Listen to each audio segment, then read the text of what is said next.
नमस्कार मित्रांनो आणि मैत्रिणींनो, हा माझा पहिला यूट्यूबचा व्हिडिओ आहे आणि इतके दिवस झालं मी विचार करत होते करायचं आणि होत नव्हतं. तर हा माझा पहिला रेसिपीचा व्हिडिओ आहे आणि त्यामध्ये मी बनवणार आहे डोसा, जो की सगळ्यांच्याच घरामध्ये सगळ्यांचाच फेवरेट असतो.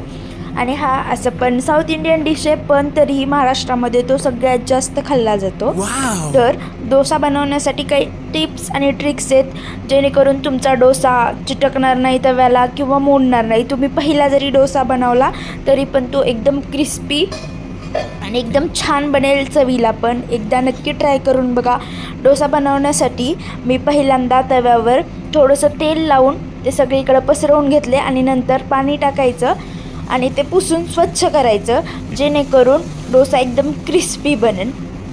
आणि जर तुम्हाला ह्या डोस्याच्या पिठाची फर्मेंटेशनची जर तुम्हाला रेसिपी पाहिजे असेल तर तुम्ही मला नक्की कमेंटमध्ये सांगा. आणि हे पीठ मी घरी बनवलं आहे स्वतः, जास्त काही करायची गरज नाही. आणि डोसा बनवण्यासाठी तुम्ही पीठ जेव्हा वाटता तेव्हा फक्त बारीक वाटायचं.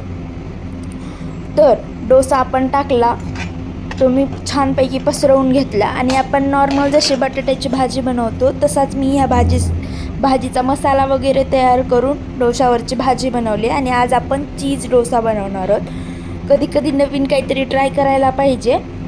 आणि आमच्या घरामध्ये सगळ्यांनाच हा चीज डोसा आवडतो. लहान मुलांना आजकाल वेगवेगळे पदार्थ आपण करून दिले तर ते खायला बाहेरचं वगैरे जास्त नाही हट्ट करत.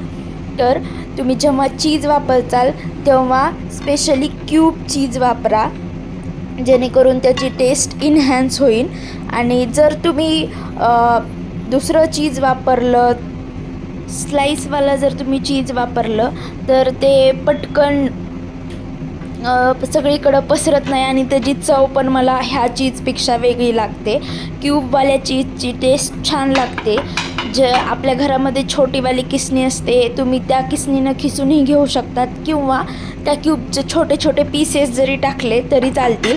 जर तुम्ही खिसणीनं खिसलात तर ते लवकर मेल्ट होईल आणि सगळीकडं पसरेल, जेणेकरून डोसा एकदम परफेक्ट बनेल. आणि तुम्ही बघू शकता की डोसा न तेल लावता आपण पहिल्यांदा स्वच्छ करून घेतलेला तवा होता.